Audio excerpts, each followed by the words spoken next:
আসসালামু আলাইকুম। সরকারি নজরুল কলেজ কর্তৃক আয়োজিত অনলাইন ক্লাসরুম থেকে একাদশ শ্রেণীর শিক্ষার্থীদের শুভেচ্ছা জানাচ্ছি। আমি আফরোজা নওরিন, প্রভাষক সমাজকর্ম বিভাগ, সরকারি নজরুল কলেজ, ত্রিশাল, ময়মনসিংহ। প্রিয় একাদশ শ্রেণীর শিক্ষার্থীরা, তোমাদের সামনে আবারও হাজির হলাম আরেকটা ক্লাস নিয়ে। আজকে আমি তোমাদের যে অধ্যায় থেকে ক্লাস নেব সেটা হচ্ছে দ্বিতীয় অধ্যায়। আর আজকে আমাদের আলোচনার বিষয়বস্তু হচ্ছে শিল্প বিপ্লব, আর্থসামাজিক জীবনে শিল্প বিপ্লবের প্রভাব। আর এই পাঠ থেকে তোমরা যা জানবে, অর্থাৎ আজকের পাঠের শিক্ষণফল হচ্ছে শিল্প বিপ্লবের ধারণা ব্যাখ্যা করতে পারবে, আর্থসামাজিক জীবনে শিল্প বিপ্লবের প্রভাব বিশ্লেষণ করতে পারবে। তাহলে আমরা আমাদের মূল আলোচনায় আসি। প্রথমে হচ্ছে শিল্প বিপ্লব। শিল্প ও বিপ্লব এই দুটি শব্দের সমন্বিত রূপে হচ্ছে শিল্প বিপ্লব। শিল্পের ইংরেজি প্রতিশব্দ হচ্ছে ইন্ডাস্ট্রি, যার অর্থ হচ্ছে সক্ষমতা বা দক্ষতা। অন্যদিকে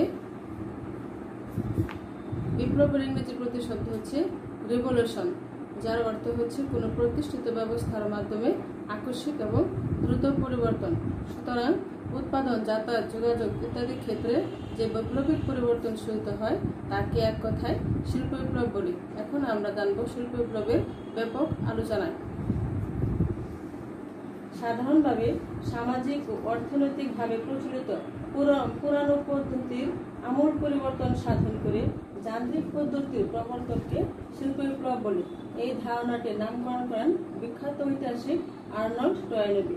প্রফেসর উইলিয়ামের মতে অষ্টাদশ শতাব্দীর শেষ ভাগ থেকে ঊনবিংশ শতাব্দীর প্রথম ভাগ পর্যন্ত ইংল্যান্ডে বৈজ্ঞানিক প্রযুক্তি, জ্ঞান বিজ্ঞান ও তার প্রয়োগ পদ্ধতিতে যে বৈপ্লবিক পরিবর্তন দেখা দেয় তা হচ্ছে শিল্প বিপ্লব। অপরদিকে দ্য নিউ এনসাইক্লোপিডিয়া ব্রিটানিকাতে আরো সুনির্দিষ্ট করে বলা হয়েছে, শিল্প বিপ্লব হল কৃষি ভিত্তিক ও হস্তশিল্প নির্ভর অর্থনৈতিক ব্যবস্থা থেকে যান্ত্রিক উৎপাদন ও শিল্প ব্যবস্থাতে পরিবর্তনের প্রক্রিয়া। সুতরাং শিল্প বিপ্লব বলতে আমরা বুঝে থাকি যে শিল্পের ব্যাপক প্রসার, মানুষের শ্রমের পরিবর্তে শক্তিচালিত যন্ত্রের ব্যবহার এবং বৈজ্ঞানিক প্রযুক্তি ব্যবহারের মাধ্যমে শিল্প সমাজ গড়ে তোলাই হচ্ছে শিল্প বিপ্লব। শিল্প বিপ্লবে সর্বপ্রথম প্রসার লাভ করে ইংল্যান্ডে, শিল্প বিপ্লব প্রথম সূচিত হয় অষ্টাদশ শতাব্দীতে ইংল্যান্ডে, তারপরে ইউরোপ সহ অন্যান্য দেশে এর প্রসার লাভ করে। এইগুলো শিল্প বিপ্লবের আলোচনা। এরপরে আমরা আসব আর্থসামাজিক জীবনে শিল্প বিপ্লবের প্রভাব। প্রথমে হচ্ছে সামাজিক প্রভাব। সামাজিক প্রভাবকে আমরা দুই ভাগে ভাগ করে আলোচনা করতে পারি। প্রথমটি হচ্ছে ইতিবাচক প্রভাব, তারপরে হচ্ছে নেতিবাচক প্রভাব। প্রথম হচ্ছে ইতিবাচক প্রভাব। প্রথম পয়েন্ট, জীবনযাত্রার মান বৃদ্ধি। শিল্প বিপ্লব মানুষের জীবন মানের উন্নয়ন সাধন করে।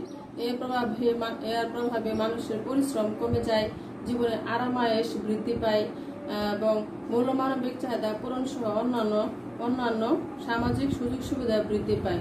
এই সম্পর্কে অধ্যাপক অকবার্ড এবং নিমকভ বলেন, মুক্তরাষ্ট্রের মাধ্যমে একজন সাধারণ শ্রমিক যে সুযোগ সুবিধা ভোগ করে প্রাক শিল্প যুগে ধনী ব্যক্তিরাও তা পেতেন না, কারণ তখন মোটর গাড়ি, ফ্রিজ, তারপর রেডিও, টেলিভিশন এগুলি ছিল না। তারপরের পয়েন্ট হচ্ছে সামাজিক নিরাপত্তা। শিল্প বিপ্লবের প্রভাবে সামাজিক নিরাপত্তা কর্মসূচিও চালু হয়, ফলে শিল্প কারখানায় দুর্ঘটনা, তারপরে হচ্ছে পেশাগত বিপদাপদ, শ্রমিকের অনিশ্চিত জীবনের অবসান হয়, শ্রমিকদের মৌলমানবিক চাহিদা পূরণের ব্যবস্থাও সূচিত হয়। তারপরে হচ্ছে পরিকল্পিত জীবন। শিল্প বিপ্লবের প্রভাবে অপরিকল্পিত জীবনের অবসান ঘটে। তখন থেকে মানুষের জীবন শখের মাধ্যমে চলে আসে, জীবনের উপর মানুষের নিয়ন্ত্রণ প্রতিষ্ঠিত হয়। এটি ব্যক্তিকে তার প্রতিভা বিকাশে সহায়তা করে। তারপরে হচ্ছে সামাজিক মর্যাদা বৃদ্ধি। শিল্প বিপ্লবের ফলে মানুষের সামাজিক মর্যাদা বৃদ্ধি পায়, মানুষের দক্ষতা, যোগ্যতা, অভিজ্ঞতা ইত্যাদির মূল্যায়ন ঘটে। তারপরে হচ্ছে শিক্ষার প্রসার। শিল্প বিপ্লবের প্রভাবে শিক্ষা ও জ্ঞানের ব্যাপক প্রসার লাভ করে। এর ফলে বিভিন্ন শিক্ষা প্রতিষ্ঠান গড়ে ওঠে এবং শিক্ষার হার বেড়ে যায় এবং এর ফলে জ্ঞানের বিকাশ সাধন হয় এবং এই জ্ঞানকে আমরা বিভিন্ন কাজে লাগিয়ে বিভিন্ন সমস্যার সমাধান করতে পারি।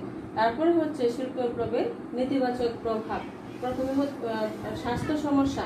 শিল্প বিপ্লবের প্রভাবে শ্রমিকদেরকে বিভিন্ন কারখানায় কাজ করতে হয়। কারখানার বর্জ্য এবং ধোঁয়া আমাদের পরিবেশকে বিভিন্নভাবে বিপর্যস্ত করছে। এছাড়া নোংরা পরিবেশ, সংক্রামক ব্যাধি, বস্তি প্রভৃতির কারণে স্বাস্থ্য সমস্যা আমাদের প্রকট আকার ধারণ করছে। তারপর হচ্ছে গ্রাম এবং শহরের ব্যবধান। শিল্প বিপ্লবের নেতিবাচক প্রভাবের ফলে গ্রাম এবং শহরের মধ্যে ব্যাপক ব্যবধান সৃষ্টি হয়, কেননা গ্রামের তুলনায় শহরে বিভিন্ন ধরনের সুযোগ সুবিধা বেশি, ফলে গ্রাম এবং শহরের মধ্যে ব্যবধান সৃষ্টি হয়। তারপরে হচ্ছে সম্পদ এবং সম্পদের অসম বন্টন। শিল্প বিপ্লবের প্রভাবে সম্পদের অসম বন্টন সৃষ্টি হয়। আমাদের মোট সম্পত্তির 100 ভাগের মধ্যে 90 ভাগ হচ্ছে 10 ভাগ লোকের হাতে, আর 10 ভাগ সম্পত্তি হচ্ছে 90 ভাগ লোকের হাতে। এই অসম বন্টনের ফলে আমাদের সমাজে বিভিন্ন ধরনের সামাজিক সমস্যা সৃষ্টি হচ্ছে। তারপরে হচ্ছে সামাজিক বন্ধনে শিথিলতা। শিল্প বিপ্লব আমাদের সামাজিক বন্ধন অনেকাংশে শিথিল করে ফেলেছে। শিল্প বিপ্লবের প্রভাবে আমাদের অনেকেই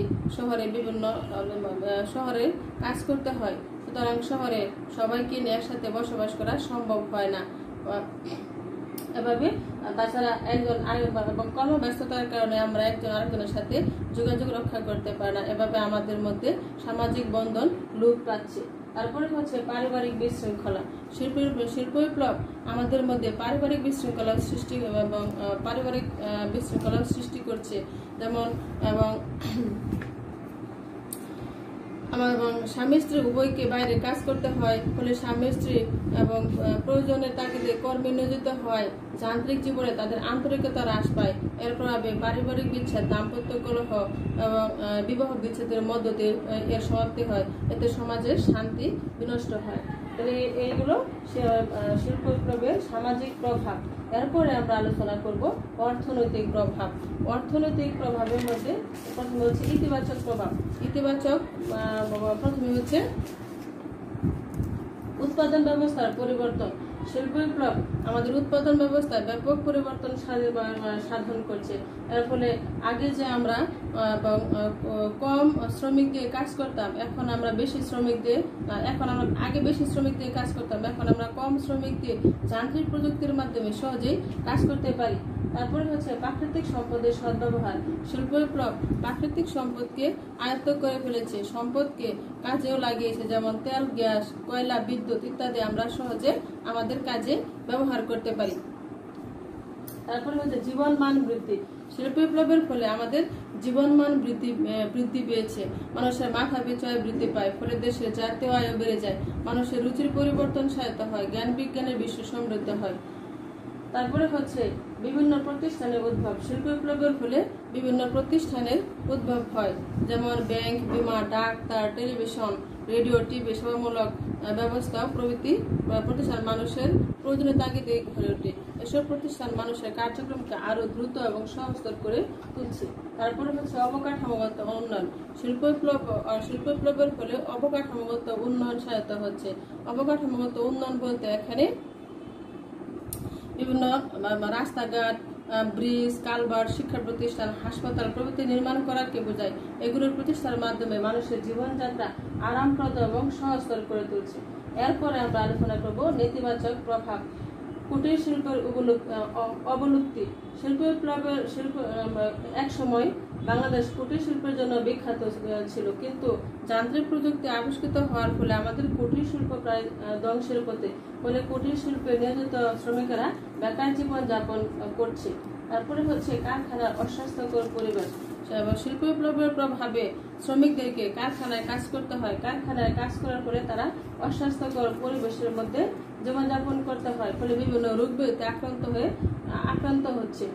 তারপর হচ্ছে অর্থনৈতিক ভারসাম্যহীনতা।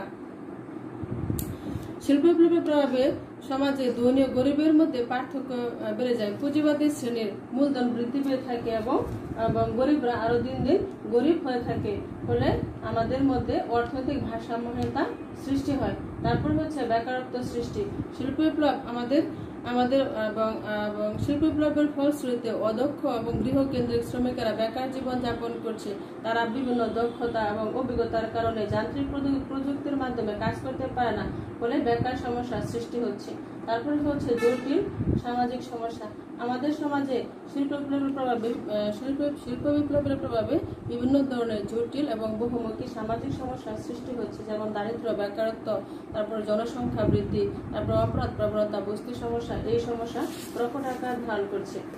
এছাড়াও শিল্প বিপ্লবের আরো কতগুলো নেতিবাচক প্রভাব আছে। তাহলে প্রিয় শিক্ষার্থীরা, আজকে তোমাদের সাথে এই পর্যন্ত আলোচনা করলাম। অন্য কোনো দিন আবারও নতুন একটা ক্লাস নিয়ে তোমাদের সামনে হাজির হব। সেই পর্যন্ত ভালো থাকো, সুস্থ থাকো। আল্লাহ হাফেজ। আসসালামু আলাইকুম।